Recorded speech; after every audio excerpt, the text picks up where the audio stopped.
La paracha d'aujourd'hui, c'est la paracha Vayekel. Il rassembla ou il convoqua. Nous allons donc retracer la 22e section hebdomadaire du cycle annuel juif de la lecture de la Torah.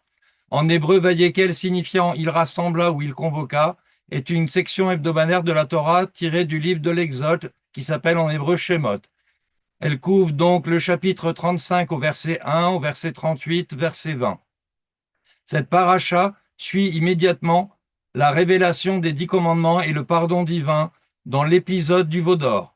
Vayekel met l'accent sur la construction du Mishkan, du temple, du tabernacle, l'espace sacré mobile qui accompagnera les Israélites dans le désert.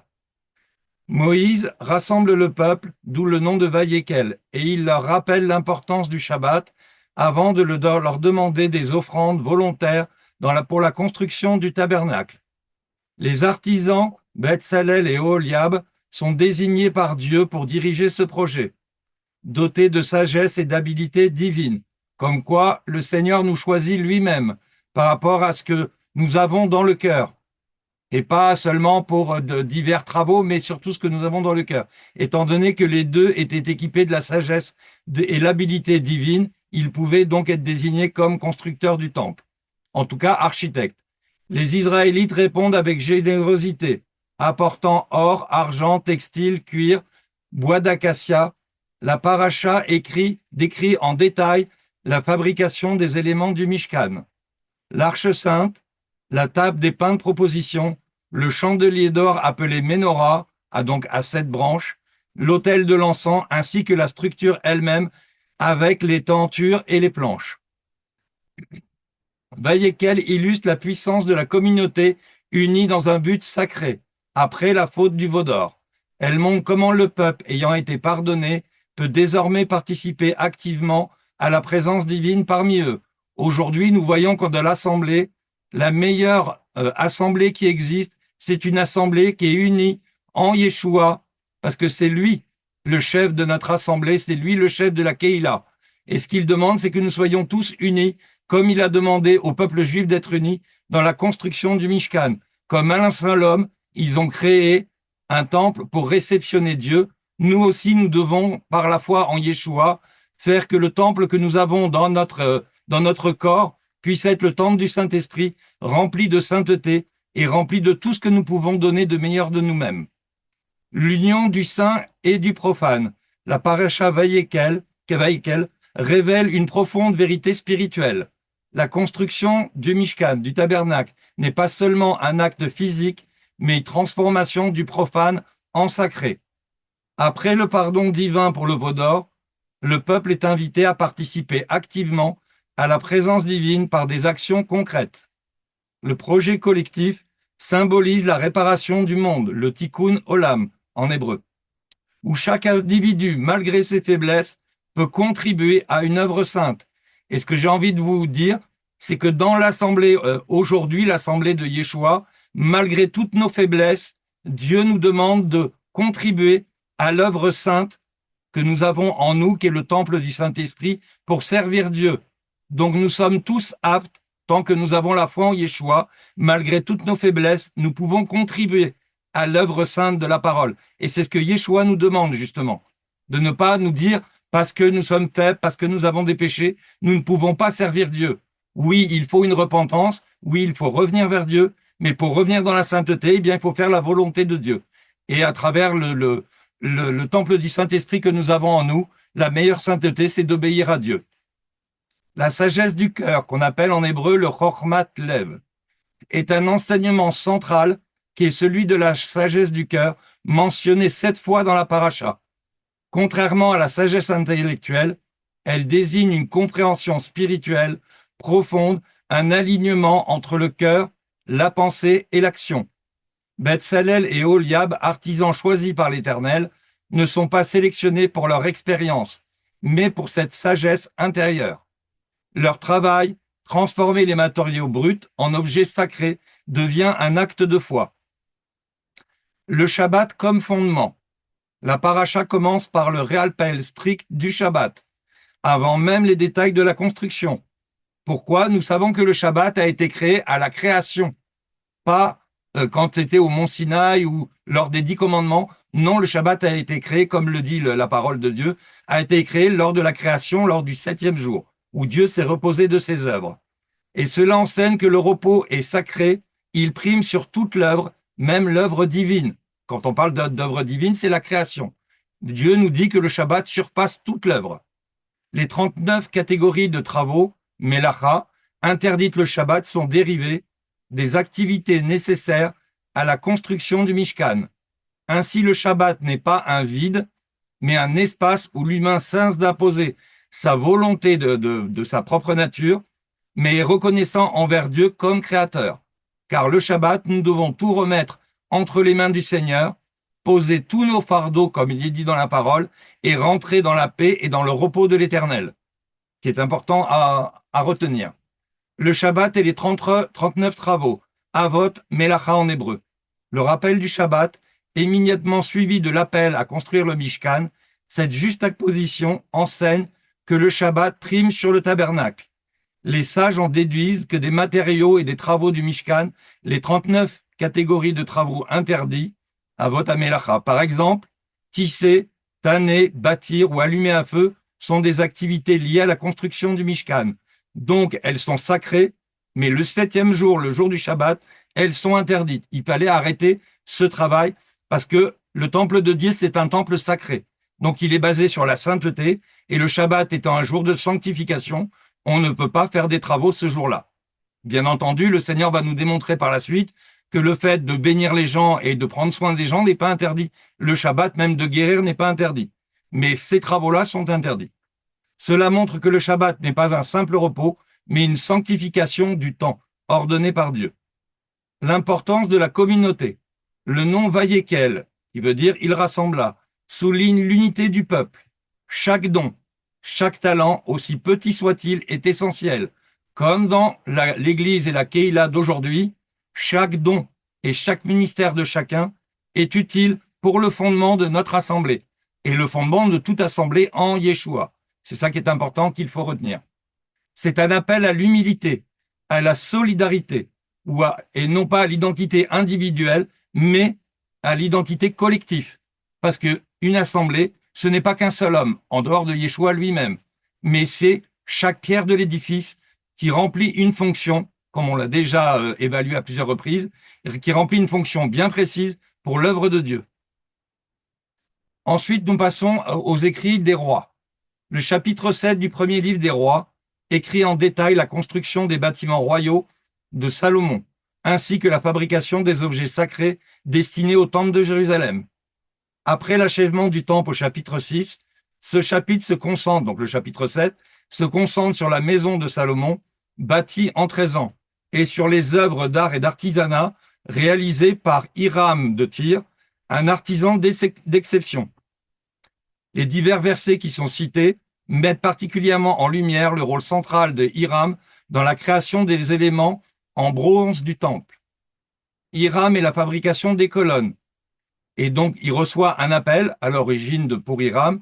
Le verset 13 et 14 présente Hiram de Tyr, un artisan habile, fils d'une veuve de la tribu de Nephtali, donc du peuple juif, des 12 tribus d'Israël, mais d'un père tyrien, expert dans le travail en bronze. Il décrit comme pleine habilité, intelligence et savoir-faire pour exécuter toutes sortes d'ouvrages en bronze.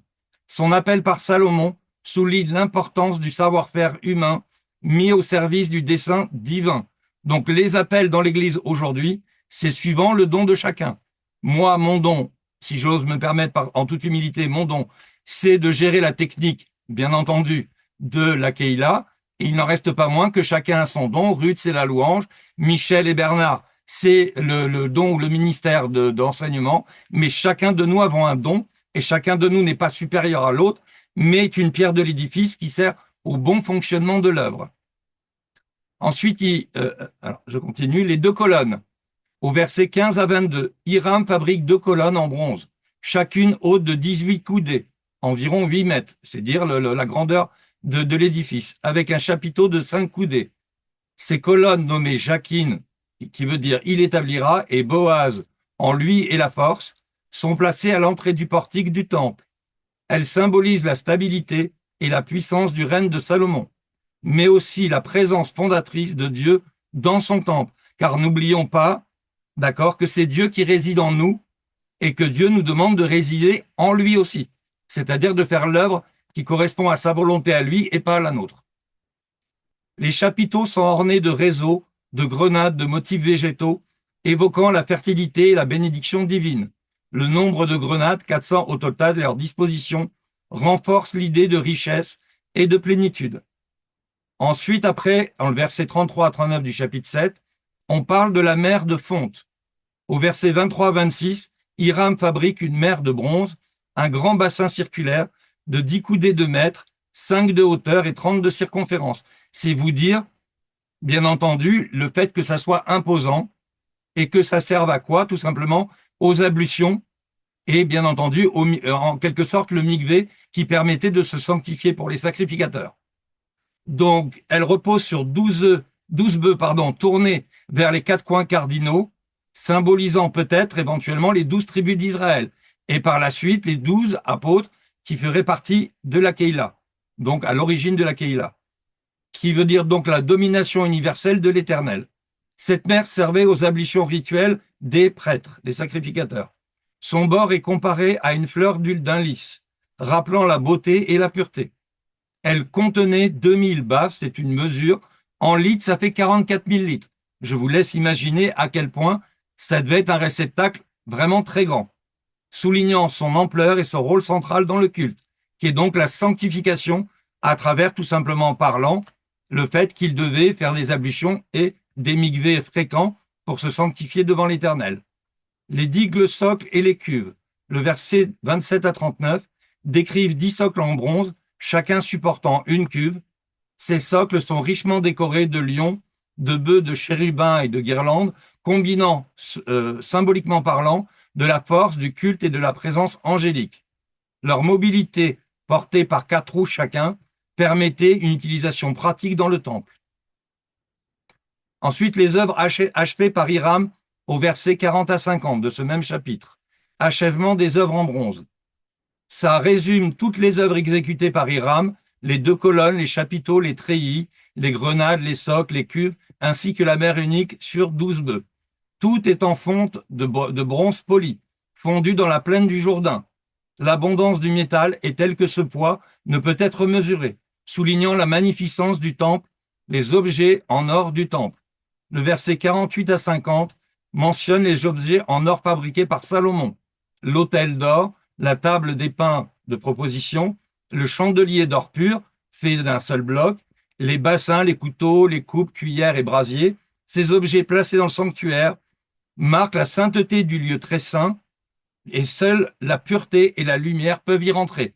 Parce que cet endroit précis du temple était réservé à la présence de Dieu et au grand sacrificateur, qui est aujourd'hui Yeshua, qui est rentré dans le Saint des Saints. Conclusion et signification théorique, le passage des rois met en avant la collaboration entre Dieu, le roi et l'artisan. Hiram, bien que païen d'origine par son père, est rempli d'un esprit de sagesse divine, conféré à Exode 31, ce qui suggère que le talent humain est un don de Dieu. Comme dans la Keïla aujourd'hui, chaque talent est peut-être humain parce qu'il appartient à chaque pierre de l'édifice, mais il n'en reste pas moins à la disposition de Dieu. La richesse des matériaux, la précision des mesures reflètent la gloire de Dieu qui habite dans le temple. Chaque détail architectural et liturgique pointe vers un ordre sacré, une beauté ordonnée, une sainteté accessible par le service fidèle. Donc la fidélité envers Dieu peut permettre de servir véritablement le Seigneur. Ensuite, à travers l'Évangile, et je terminerai par ça, nous voyons à travers ces écrits, donc vous pourrez les relire à tête reposée, ils sont présents dans l'étude. Donc j'avance un petit peu. Il décrit les événements immédiats après la mort de Yeshua, son ensevelissement par Joseph d'Arimathie, la visite des femmes au tombeau au petit matin du premier jour de la semaine et la découverte du tombeau vide, ce qui prouve et tente à bien entendu, bien penser selon la parole, que Yeshua n'était plus au tombeau le dimanche matin, mais qu'il avait été donc ressuscité le samedi soir à la sortie du Shabbat. Parce que beaucoup d'assemblées, et ça c'est quelque chose que je veux mettre en précision, beaucoup d'assemblées disent qu'il est ressuscité le dimanche matin, c'est entièrement faux. Parce que s'il était ressuscité le dimanche matin, il aurait passé un 4e jour dans le tombeau, ce qui ne correspond pas à la parole, puisque Dieu a dit que c'était 3 jours et 3 nuits uniquement. Un jeune homme vêtu de blanc, qui était donc dans le tombeau, leur annonce que Yeshua est ressuscité. Preuve de la mission qu'il avait d'annoncer aux disciples, et à Pierre surtout, que Yeshua les précéderait en Galilée. Joseph d'Arimathie, l'ensevelissement. Joseph, membre du Sanhédrin, qui pourtant, même par rapport à sa faiblesse de ne pas avancer véritablement dans l'œuvre, croyait quand même en Yeshua, ose demander le corps de Yeshua à Pilate, et après confirmation de sa mort par le centurion, il l'ensevelit dans un tombeau neuf avec un linceul et des aromates. Les femmes présentes notent l'emplacement pour y revenir puisqu'ils n'avaient pas le temps de l'embaumer de façon complète. C'est un geste courageux, contraste avec la fuite des disciples, car je le rappelle dans la parole, à travers Matthieu 26, 31 à 32, il est dit, le Seigneur le dit, je frapperai le berger et les brebis du troupeau seront dispersées. Ce qui était le cas des apôtres. Ils s'étaient, entre guillemets, planqués, pour un terme familier, ils s'étaient planqués pour ne pas être vus des autres. Seules les femmes sont venues au tombeau seules. Mais l'ange de l'Éternel leur a dit, allez prévenir tous vos frères, et en particulier euh, Pierre, qui devait justement œuvrer pour le rétablissement de l'assemblée. Donc les femmes au tombeau, Marie de Magdala, Marie, mère de Jacques, et Salomé viennent pour embaumer le corps. Leur question, qui nous roulera la pierre? Est-ce que 2 femmes peuvent rouler une pierre aussi importante? Ça représente l'acte silencieux de l'Éternel, signe de la puissance divine sur la mort. Parce que ce sont les anges qui sont venus par l'ordre de Dieu délivrer de la mort Yeshua et le ressusciter, qui ont ouvert la roue, pour la pierre roulée, pour pouvoir sortir, bien entendu, Yeshua du tombeau. L'annonce de la résurrection. À l'intérieur, un jeune homme vêtu de blanc symbolise l'ange ou la gloire divine et leur dit, il est ressuscité, il n'est pas ici. L'absence de corps n'est pas un vol, mais une victoire sur la mort. Le lieu vide devient un lieu de foi. Le messager renvoie aux paroles de Yeshua qui vient confirmer, parce que toutes les paroles de Yeshua finissent par s'accomplir. Il ressuscitera le 3e jour. C'est donc une preuve indiscutable de la résurrection de Yeshua. Théologie de la résurrection, Marc insiste sur la surprise et la crainte. Contrairement aux autres évangiles, il n'y a pas d'apparition physique du ressuscité. La foi naît de la parole. Il est ressuscité. Le jeune homme rappelle la mission. Allez dire aux disciples et à Pierre, une grâce spéciale pour Pierre, qui lui l'avait renié à l'époque. Et donc, c'est dire à quel point je veux mettre le parallèle entre, dans l'ancienne alliance, le temple qui était construit de main d'homme sous la direction de Dieu, et aujourd'hui, jusqu'à maintenant, le temple de Dieu qui n'est pas fait de main d'homme, parce que le temple qui est dans le ciel n'est pas fait de main d'homme, mais fait spirituellement parlant et qui vit en nous. Et c'est ça que je veux vous tenter, enfin, je veux vous exhorter à comprendre, c'est qu'aujourd'hui, Dieu vit en chacun d'entre nous, à partir du moment où on croit en lui. Chacun a une étincelle divine en lui. Mais ceux qui croient ont une étincelle beaucoup plus importante au service de l'Éternel. Et pour rentrer dans le service de l'Éternel, nous devons rentrer dans la sainteté, le servir par la foi et aussi lui obéir. Donc que chacun d'entre vous soit convaincu que vous pouvez servir l'Éternel en toute conviction. Peu importe d'où vous venez, peu importe le péché que vous avez pu faire, le Seigneur vous pardonne. Et le Seigneur veut que vous le serviez en esprit et en vérité. Donc soyez tous bénis en Yeshua et Shabbat Shalom à tous. Amen ve Amen. Merci beaucoup. Amen, amen, Amen, amen, amen. amen. Merci, Amen, David. amen. Pas de souci. Alléluia. Amen. Je vous partagerai l'étude après dans WhatsApp avec le texte complet. Amen. Alors, on va se saluer les uns les autres encore une fois. Shabbat shalom à chacun. On peut ouvrir les, Shabbat les shalom. moments où on peut Shalom. ouvrir les micros. Shabbat shalom à Bien. tous. Shabbat shalom, Amen. Stéphane. Shabbat shalom à Shalom. tous. Shabbat Shabbat shalom à shalom. tous. Shabbat shalom. Pascal, Saluez-vous Shabbat par des saints shalom. baisers. Shabbat shalom, Bernard. On peut saluer par des saints baisers. Amen. Alléluia. Amen. Bienvenue à Kofi qui est là pour la première fois. Amen. J'espère que tu aimes et que tu resteras avec nous et que tu inviteras d'autres personnes, n'est-ce pas? Juliette, Amen. ça fait plaisir de te voir. Tout le monde, Nel, Myriam, Shabbat Cathy, Shalom. Sandrine, Shabbat shalom. Shabbat Shalom, Shabbat Myriam, Brigitte, Shalom. Nel, j'ai oublié personne, hein? Aidez-moi. Non, non, et là, Ruth, Stéphane, j'ai oublié personne? normalement, Oui, non. Ah, mais c'est pas grave. Christo, ça va, Christo? Oui, Michel. Ah, ma femme a dit que j'ai oublié. Alors ça va, tu vas bien là? Shabbat Shalom, Shabbat Shalom. Shabbat Nos frères et Shalom. sœurs dans le Mashiach, nous parlons de louange et d'adoration. Nous parlons de louange, d'adoration, de prière. Nous parlons de victimes spirituelles. Et aujourd'hui, je vais vous parler de la porte de la brebis. La porte des brebis, pardon. La porte des brebis. La porte des brebis. Bien sûr, je vais parler de la porte des brebis concernant la lettre. Nous savons que la porte des brebis, selon l'esprit, c'est Yeshua. Dans Jean 17, Yeshua dit, je suis la porte des brebis. Je suis la porte des brebis. Je vous invite à ouvrir vos Bibles dans le livre de Néhémie. Néhémie, c'est après Esdra. Hein? Néhémie, Néhémie, Néhémie, vous l'avez sous les yeux. Quand on aborde le livre de Néhémie, bien sûr, nous comprenons une chose, c'est la reconstruction de Yerushalayim, la reconstruction des murs de Yerushalayim. Et vous avez bien suivi la paracha, à la fin on a parlé de résurrection. Et nous nous approchons de cette phase, de ce temps où on fête la résurrection de Mashiach et la fête durant laquelle il est ressuscité s'appelle Bikurim, les prémices.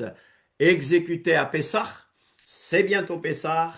Nous allons fêter Pessah ensemble, peut-être pas comme toutes les années, mais nous pensons déjà au en fait, Pessah,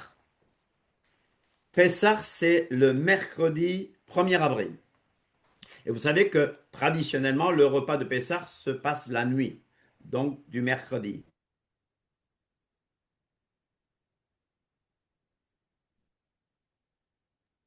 On n'a plus de son. On n'a plus de non, son. c'est C'est coupé. peut-être la Il y a connexion de un Michel. bug, un bug, c'est un bug. Oui. Et ça se passe chez Michel, parce que on est tous Ouais. connectés. Ouais, ouais, ça va chez lui, ouais. C'est Internet. Oui, Il va je pense falloir que qu'il c'est... il Peut-être va qu'il falloir sait qu'il se pas, coupe. hein. Peut-être qu'il sait pas. Il va falloir qu'il se coupe et qu'il se réconcilie. Donc pour votre patience, merci pour votre patience et pour votre réactivité. Donc je disais bien qu'à la fin de la paracha, on a parlé de la résurrection et que bientôt cette fête de la résurrection qu'on appelle Bikurim, prémisse.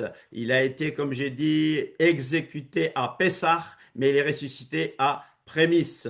Et David l'a bien dit, il y a des gens qui disent qu'il a été crucifié un vendredi, vendredi à samedi, ça fait même pas, ça fait quoi, un jour et demi ou 2 jours et demi. Il a été exécuté en fait un mercredi, et ressuscité après Shabbat, à la fin du Shabbat, donc le samedi soir. Alors nous nous préparons à cette fête. Est-ce que vous préparez bien cette fête?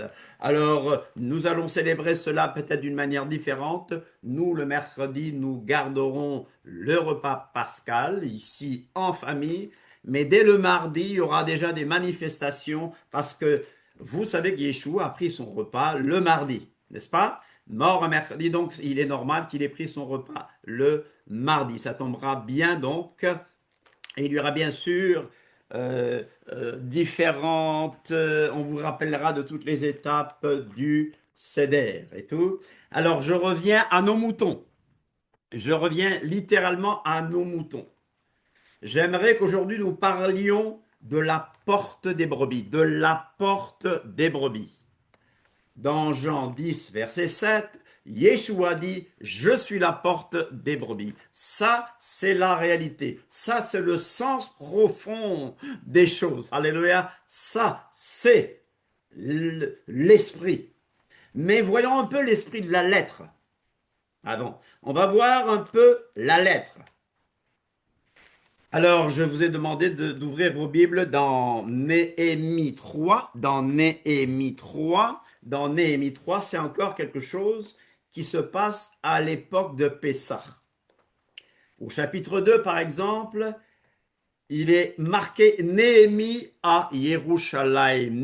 Néhémie à Yerushalayim. Et dès que le chapitre 2 commence, on dit au mois de Nissan, c'est-à-dire le premier mois de l'année. Après Babylone, ils ont commencé à dire Nissan. Bon, la Bible dit normalement, la Bible parle de premier mois, deuxième mois. Alors, le premier mois, Rosh Chodesh, sera déjà ce mercredi 18. Ce sera vraiment le début de l'année biblique, n'est-ce pas? Et personne n'en parle parce que tout le monde est lié par ce calendrier grégorien, n'est-ce pas? Mais nous travaillons à la restauration de la vérité. Alors, je n'ai pas honte et je n'ai pas peur de dire que je suis restaurationniste. Certains peuvent me prendre pour un orgueilleux quand je parle de restauration, de restaurationnisme. Mais je prends le cas de Néhémie, que Dieu va utiliser pour la reconstruction du temple, pour la reconstruction de Yerushalayim. Dans le chapitre 2 de Néhémie, par exemple, je ne lis pas tout, parce que c'est le chapitre 3 qui m'intéresse. Dans le chapitre 2, au verset 17, bon, on a compris que Néhémie va entreprendre différentes démarches.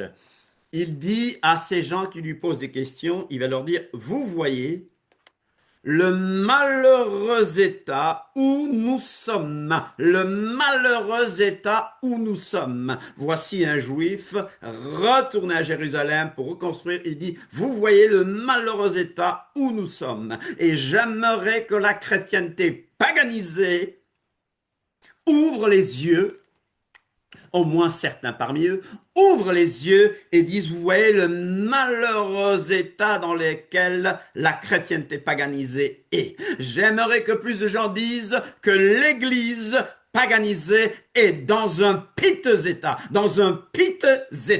C'est ce que nous avons, parce que l'Église paganisée ne ressemble en rien à ce que Yeshua HaMashiach a laissé. Voilà pourquoi je suis restaurationniste. Et je vous rappelle à être des restaurationnistes. Néhémie dit, vous voyez le malheureux état où nous sommes. Jérusalem est détruite. Et ses portes, je parle de la porte des brebis aujourd'hui, et ses portes sont consumées par le feu. Venez, rebâtissons la muraille de Jérusalem, et nous ne serons pas dans la honte. Yeshua, bien sûr, a dit, je bâtirai mon église. C'est lui qui va bâtir sa Keïla. Je bâtirai ma Keïla. Il y a beaucoup de gens qui tombent. Il y a des apostats. Il y a des gens qui ont donné une forme déformée à la Keïla parmi les nations. Mais nous pouvons dire, de manière prophétique, ce n'est pas ça le plan de Yeshua. Et ensemble avec l'esprit de Yeshua, nous pouvons dire, levons-nous et bâtissons, reconstruisons sur les bonnes bases. La pierre principale de l'angle, la pierre angulaire, c'est Yeshua HaMashiach, et nous devons construire dessus. La Keïla, ou je dirais l'église paganisée, la chrétienté paganisée, l'église institution n'est pas bâtie sur Yeshua, mais est bâtie sur des commandements d'hommes. On accuse les juifs, oui, des commandements d'hommes, des traditions, mais je vous dis que la chrétienté paganisée ne fait rien de mieux. Et je le racontais, dit Néhémie. Et je leur racontais comment la bonne main de mon Elohim avait été sur moi. Et quelle parole le roi, Artaxerxès, n'est-ce pas, m'avait adressé. Ils dirent, levons-nous et bâtissons. Je vous invite à aller chez les Nazaréens, à aller chez certains évangéliques pour leur dire, levons-nous et bâtissons. Parce que chez les évangéliques, il y a encore 7000 qui n'ont pas plié le genou devant Baal. Il y a encore 7000 qui ne disent pas que la loi de Dieu, que la Torah a été abolie. Il y a encore 7000 qui ne disent pas que le Shabbat c'est pour les Juifs. Il y a encore 7000 qui ne disent pas que vous judaïsez. Allez vers ces gens. Il y en a peu. Vous serez beaucoup rejetés. Mais, il y a ces 7000-là. Et ils se fortifièrent.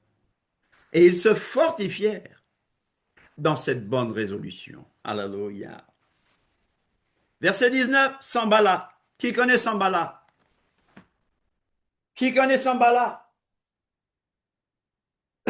Excusez-moi. Qui connaît Sambala? Un ennemi du peuple de Dieu, n'est-ce pas? Sambala, le Horonite, Tobia, le serviteur ammonite, et Geshem l'arabe, ce n'est pas du racisme, Geshem l'arabe, en ayant été informés, se moquèrent de nous et nous méprisèrent et ils dirent, que faites-vous là? Vous révoltez-vous contre le roi? Et je leur fis cette réponse. L'Elohi Shamaim, le Dieu des cieux, nous donnera le succès. Alléluia. Le Dieu des cieux, l'Eloré Abraham, Yitzhak et Yaakov, donnera le succès à Israël. Proclame-le maintenant. L'Elohé, mais Israël ne doit pas faire confiance en ses chars, en ses tanks, en ses missiles, en son bouclier.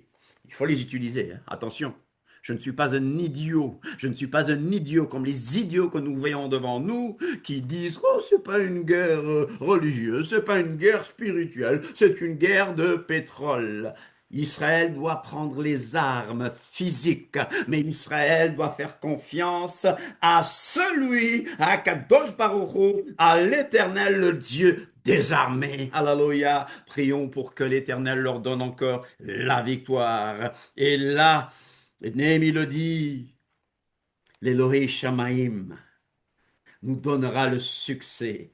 Nous, ses serviteurs. Nous, ses serviteurs. Est-ce que tu peux te dire, je me suis joint au peuple israélite.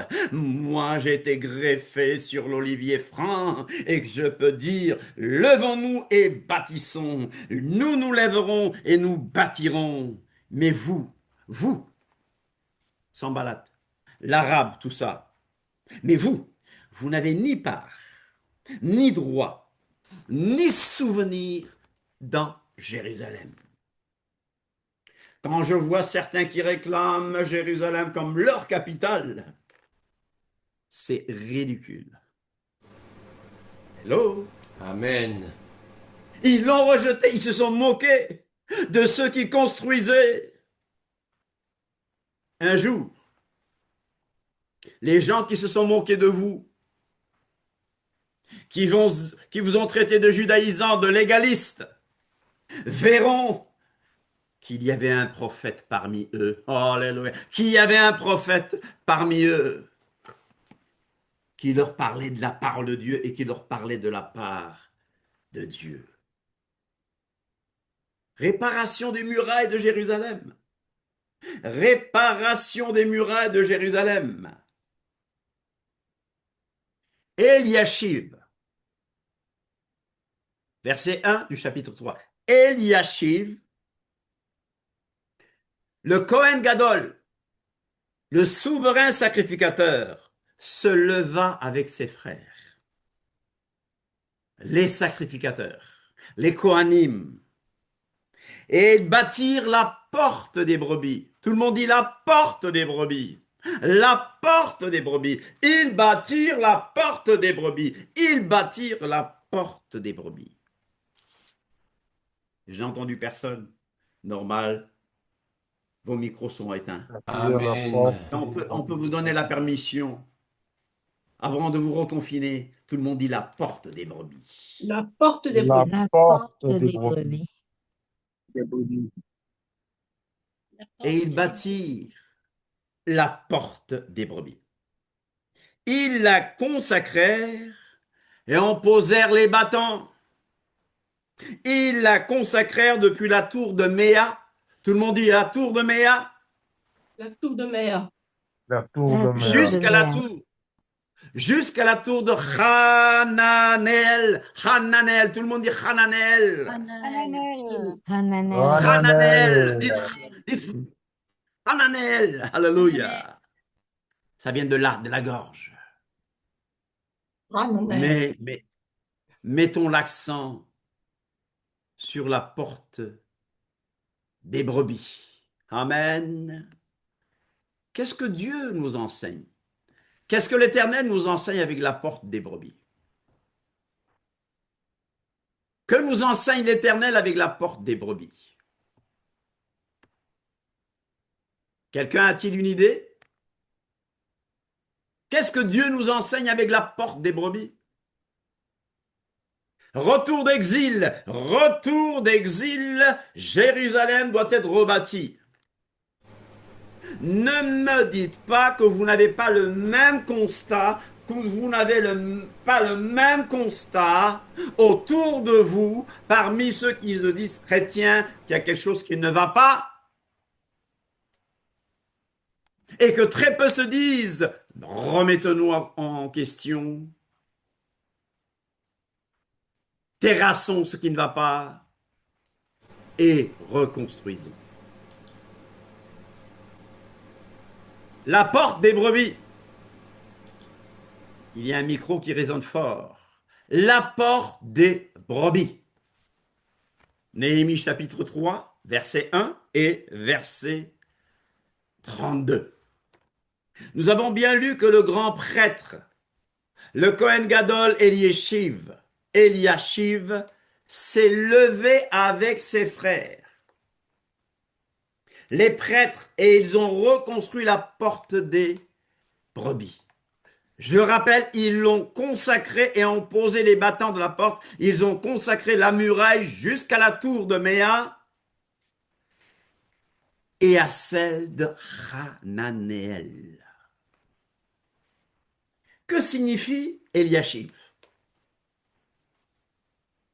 Dieu rétablit. Dieu veut restaurer. Dieu le récompensera. Dieu veut restaurer des choses dans ta vie. Dieu veut restaurer des relations. Dieu veut restaurer ta santé. Dieu veut restaurer les dons et les appels dans son assemblée. Dieu veut restaurer parce qu'il est un Dieu de tikkun olam, de tikkun olam, de renouvellement de toutes choses. Est-ce que tu veux te lever avec tes frères pour bâtir la porte des brebis, la consacrer, poser les bâtons? Mais c'est quoi cette porte des brebis que nous avons dans Néhémie 3, verset 1 et verset 32? Remarquez bien que la porte des brebis marque le début décisif de la restauration de Jérusalem. Il faut commencer quelque part. Ça montre le commencement décisif de la restauration de Jérusalem, la porte des brebis. Nous parlons de louange, d'adoration, de communion avec l'Éternel. Ici, l'Éternel nous interpelle et nous parle de la porte des brebis. Nous qui voulons que le mouvement de Yeshua revienne au nazarénisme des origines. Nous qui voulons retourner, nous le faisons petit à petit. Nous retournons aux sources hébraïques. Nous retournons aux fondements judéo-apostoliques de la foi en Yeshua. Comment faut-il bâtir? Comment faut-il s'y prendre? Nous parlons de restauration des dons spirituels. Nous parlons de la restauration de la Keïla, parce que la Keïla d'aujourd'hui ne ressemble en rien à ce que Yeshua a laissé. La porte des brebis symbolise la priorité spirituelle. Quelle est ta priorité? Nous parlons de louange, nous parlons de prière.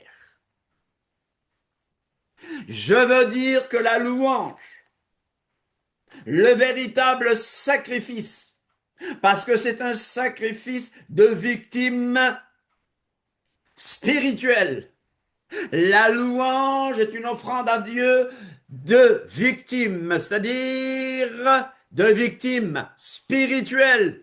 Prière, louange, adoration, action de grâce. Nous voulons restaurer quelque chose, nous voulons restaurer les murs, commençant par la porte des brebis. Priorité spirituelle, le sacrifice. Le sacrifice est le début d'une relation ou d'une communion renouvelée avec Elohim. Pourquoi? Parce que ma relation avec Yeshua, avec Elohim, est basée sur le sacrifice parfait de Yeshua. Il n'y a plus rien à rajouter. Par une seule offrande, par une seule offrande, par une seule offrande, il nous a amenés à la perfection, la Bible dit. Le châtiment qui nous donne la paix est tombé sur lui.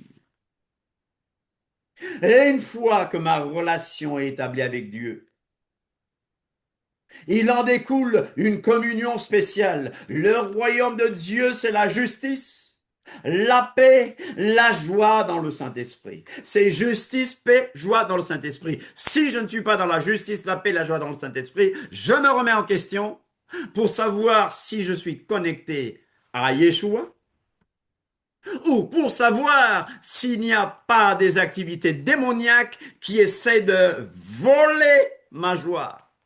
S'il n'y a pas quelque chose que j'ai dans la tête qui m'empêche de prendre possession de tout cet héritage. Je me mets à genoux. Prière. J'offre mon corps comme un sacrifice vivant, saint et agréable à Dieu. Tu veux plaire à Dieu? Offre ton corps comme un sacrifice vivant. Voilà pourquoi la porte, je dis bien la porte des brebis, est une priorité spirituelle. Et cette porte a été réparée par qui? Pas par n'importe qui. Par le Kohen Gadol. C'est-à-dire, Kohen Gadol, ça veut dire prêtre, le grand. Le grand prêtre, le souverain sacrificateur. Cette porte-là, c'était la porte par laquelle on amenait les animaux destinés au sacrifice du temple. Waouh! On met l'accent sur l'expiation future messianique.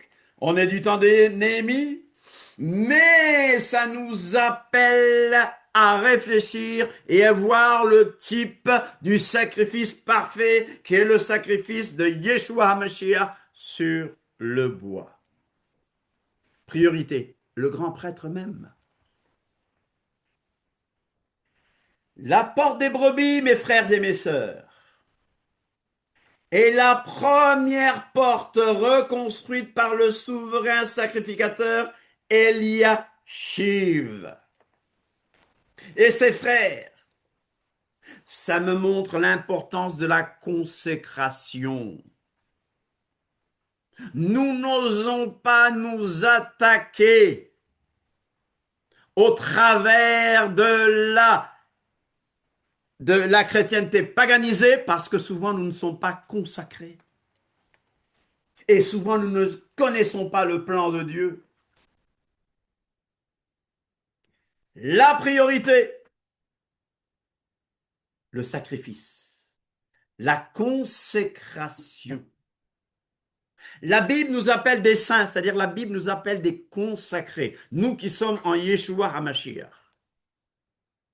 Alors cette porte, elle se trouve où physiquement? Cette porte, on va voir des cartes tout à l'heure, cette porte, elle était située près de la tour de Hananéel. Elle permettait l'entrée des animaux pour le temple. Ça symbolise la rédemption, le rachat, consécration, sacrifice, rachat, expiation. Expiation ça signifie couverture. Et nous connaissons cette fête du grand pardon, une fête qui n'est pas une fête de printemps, mais une fête d'automne. Yom Kippour, le jour des expiations. Priorité spirituelle, je me répète beaucoup. Priorité spirituelle, la première porte reconstruite. Et en fait, la seule qui a été consacrée. Consacrée.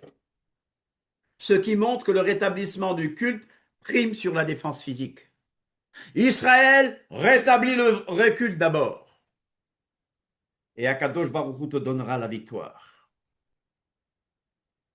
Oui, appelez Israël rétablir le vrai culte. Et vous, de la chrétienté paganisée, vous qui avez des idoles, vous qui mélangez des choses, vous qui apportez des choses qui n'ont rien à voir avec le culte de l'Éternel, remettez-vous en question. Le vrai culte, la vraie louange, la vraie adoration prime sur ma protection physique. Je plais d'abord à Dieu, je fais de l'Éternel mes délices, alors il me donnera les désirs de mon cœur. Vous voulez des miracles? Prêtez votre barque à Yeshua, parce qu'il y a trop de gens, il y a des gens qui le pressent. Il y a des gens, et Yeshua il dit, prêtez-moi une barque pour que je m'éloigne un peu, pour que tout le monde... Tu veux beaucoup de poissons? Permets à Yeshua de prêcher d'abord. Et après la prédication, Yeshua leur a accordé cette pêche miraculeuse. Rétablissons le vrai culte. Avant notre renommée ou notre réputation. De toute façon, l'ennemi de Dieu ne dira pas de très bonnes choses de nous. Celui que tu gênes, j'ai dit, il y a des gens qui prêchent, il y a des gens qui prêchent le mensonge, mais ils prêchent le mensonge parce que leur salaire dépend du mensonge. En Iran, ils ne veulent pas lâcher. Pourquoi? C'est une question de fric. Oui, il y a des gens qui pensent sincèrement qu'ils doivent installer le... Mais l'argent de leur trafic de drogue, leur argent en Suisse et dans les pays du Golfe qui sont en train de bombarder, c'est une chose que nous ne comprenons même pas. On a affaire à un animal acculé qui ne se... C'est plus... Un animal acculé peut vous faire mal parce qu'il sait qu'il joue sa vie. Ces gens sont en train de jouer leur survie financière. Il y a des milliards, des millions. Ce sont des gens qui ont des comptes en Suisse. Ce sont des gens qui ont ceci, des hôtels partout. Et ils savent que si on les détruit, c'est fini. Dans la chrétienté, c'est pareil. Il y a des gens qui sont là pour leur poche, pour leur modèle spirituel. Si nous suivons ces enseignements-là, nous n'aurons plus de dîmes et d'offrandes. Mais le rétablissement du vrai culte, de la vraie louange et de la vraie adoration. Est-ce qu'il y a une direction théocratique? Est-ce qu'il y a une direction prophétique? Ici, nous avons le grand prêtre, Eliashiv, qui dirige lui-même la construction. Ce qui signifie que les prêtres, donc les dirigeants spirituels, doivent assumer la responsabilité du renouvellement spirituel. Quelquefois, nous sommes bloqués parce que les dirigeants eux-mêmes sont des vendus, sont des corrompus. Ton message est dur, Michel. Quel est le symbolisme?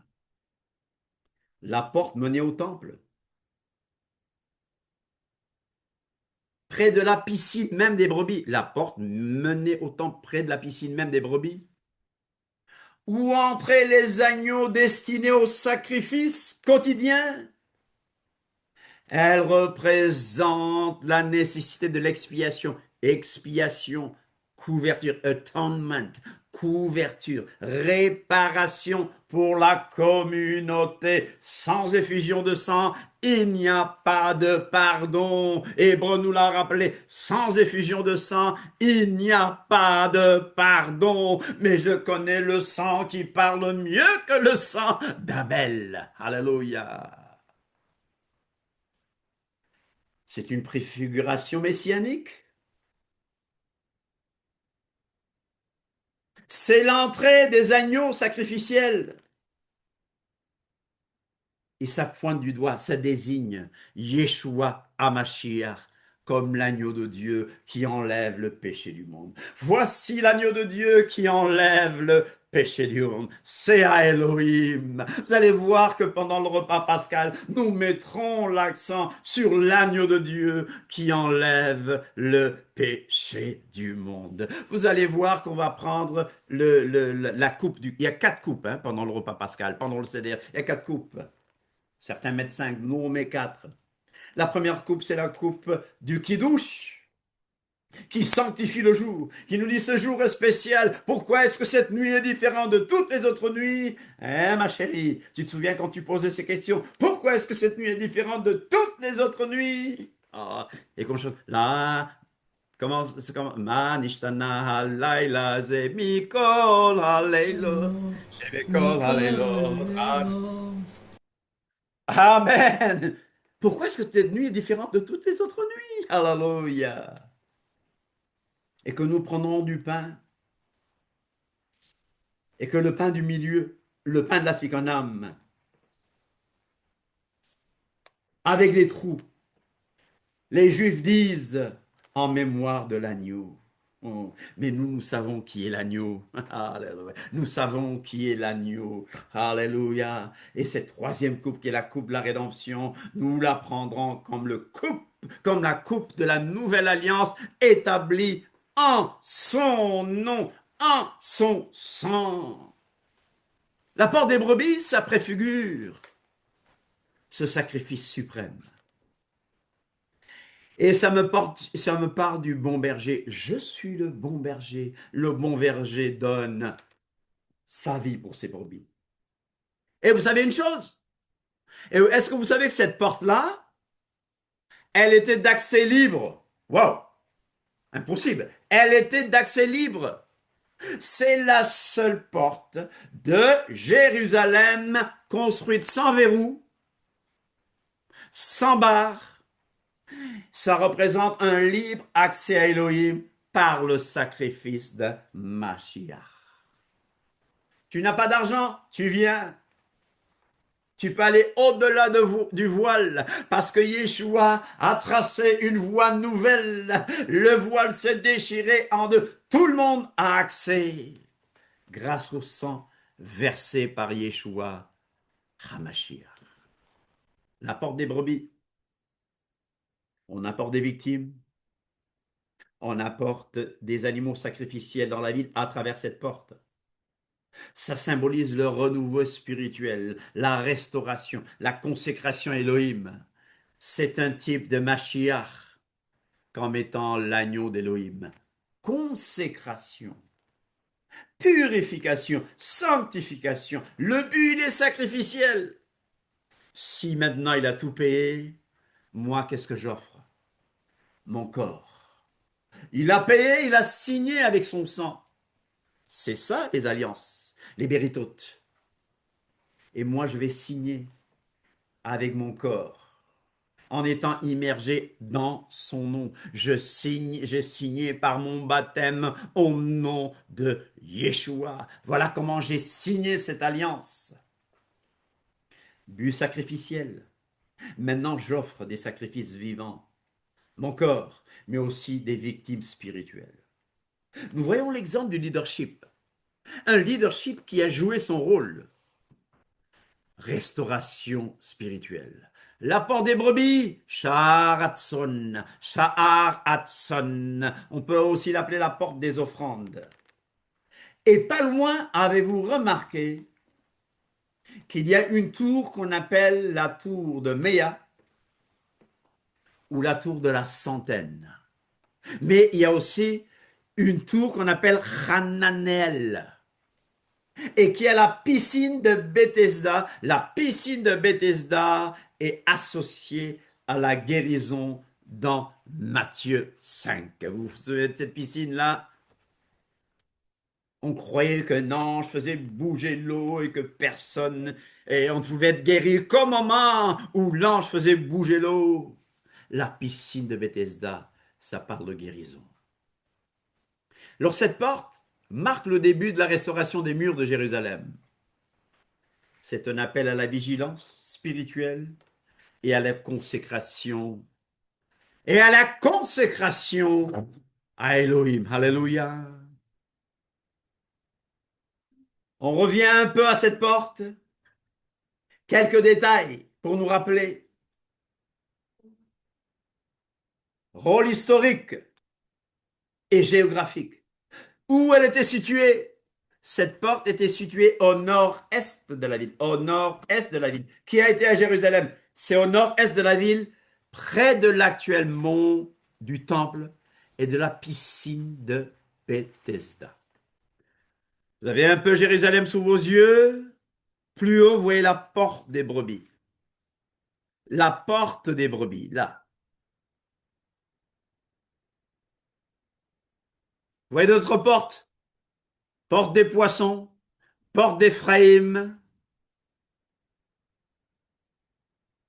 Partie nord-est de la muraille de Jérusalem, à proximité immédiate du temple. Ça facilitait l'accès pour les sacrifices. Le temple, juste à côté. Dans le livre de Néhémie, ces portes des brebis ou portes des moutons, c'est le point de départ et d'arrivée symbolique de la reconstruction. Qu'est-ce que je veux dire par là? Je vous laisse regarder un peu les murs de Jérusalem avec ses portes. Porte des brebis en haut, porte des poissons là, porte de l'Est, etc., etc., etc.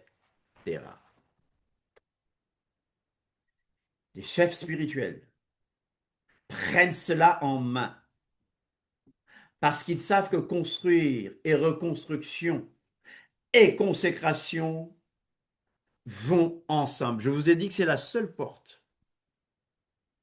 où on parle de consécration. C'est sacré. Cette porte est sacrée. Cette porte est sacrée. Première porte construite par le grand prêtre et ses frères. Ça servait à quoi? Quelle était sa fonction utilitaire? C'est par cette porte que l'on faisait entrer les brebis et agneaux destinés au sacrifice. Mais tour de Hananel, t'en as beaucoup parlé. Souvenez-vous que cette construction s'étendait de la tour des brebis jusqu'à la tour de Méa et la tour de Hananel. La tour de Hananel est une structure fortifiée, une tour biblique située dans les remparts nord de Jérusalem, souvent mentionnée dans les Écritures hébraïques, lors de la construction des murs de Jérusalem par Néhémie. Un autre dessin. Vous voyez un peu la tour de Hananel, la tour de Méa qui veut dire 100, et la porte des brebis, etc., etc., etc. Mais ça m'apporte quoi, tour de Hananel? Le nom Hananel signifie Elohim. Elle est miséricordieux. Hananel. Dieu est miséricordieux. Aujourd'hui, si tu te sens éloigné de lui, souviens-toi qu'il est Rachum vechanun. Rachum vechanun. Et rechapaim lent à la colère. Et alléluia. N'oublie pas que c'est par la grâce que vous êtes sauvés. C'est par la grâce que vous êtes sauvés. Cela ne vient pas de vous. C'est un don de Dieu. La grâce était à côté de la porte des brebis. Alléluia. C'est pas Marie qui est plein de grâce. C'est Dieu lui-même qui donne la grâce. Oui, il a fait une grâce à Marie. C'est Dieu lui-même à travers notre Seigneur Yeshua qui est la grâce. N'oubliez pas que quand on dit qu'il est assis à la droite du Père, il est assis du côté qu'on appelle la Midat Chesed. Chesed. Chesed. Tout le monde dit Chesed, la miséricorde. Ren, la grâce. Alléluia. Emplacement stratégique. Elle fait partie des murailles défensives. Ça délimite les travaux de réparation. Elle apparaît dans Néhémie, dans Jérémie et dans Zacharie. Alors, cette tour-là est à côté d'une tour qu'on appelle la tour de Méa, 100. La signification prophétique, c'est quoi? Dans Jérémie 31, 18, Jérémie 31, 31 nous dit, voici l'alliance qu'il va refaire avec la maison d'Abraham et d'Israël, la maison d'Israël, la maison du, vous le savez.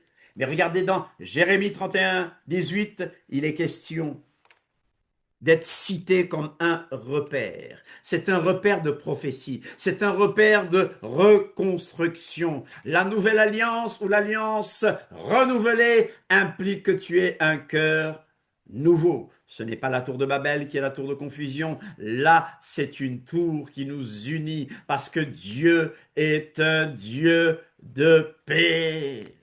Méa, c'est mentionné dans la Bible.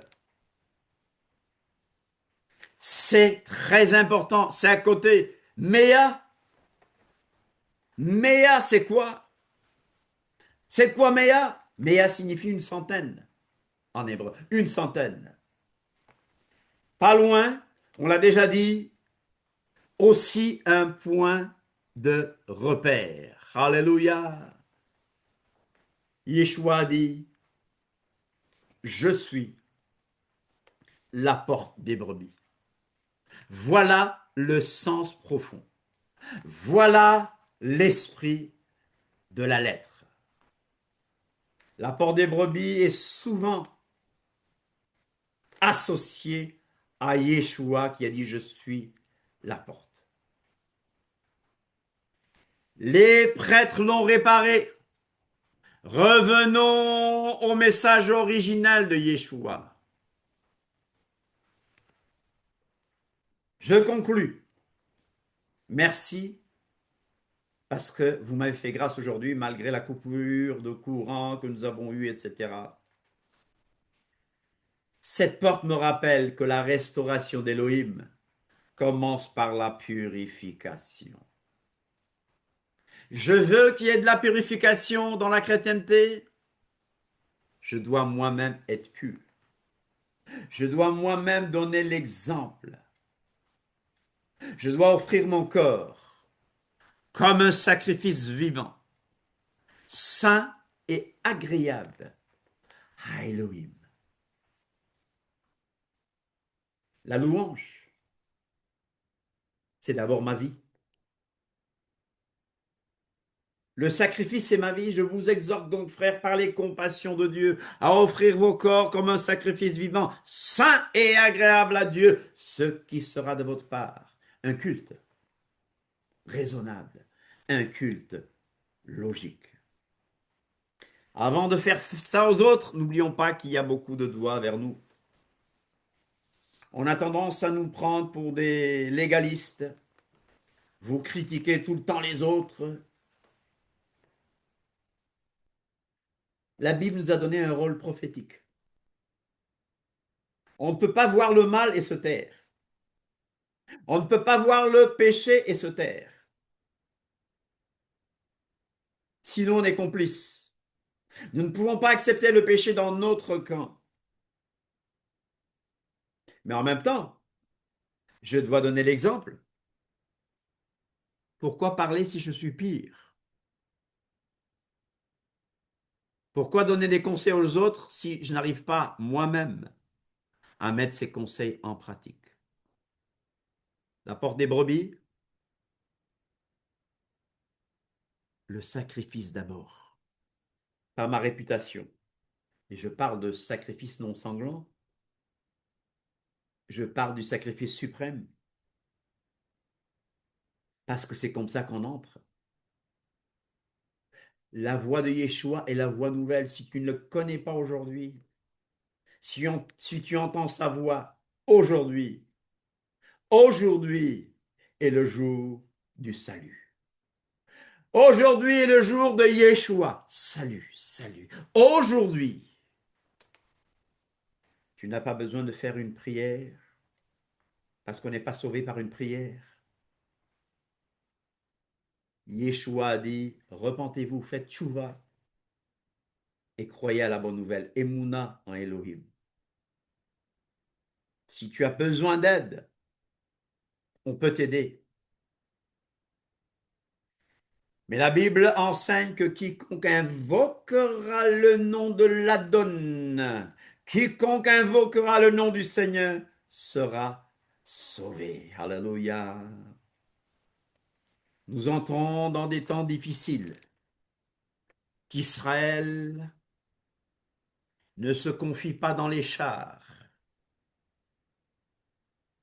Qu'Israël ne se confie pas dans son bouclier.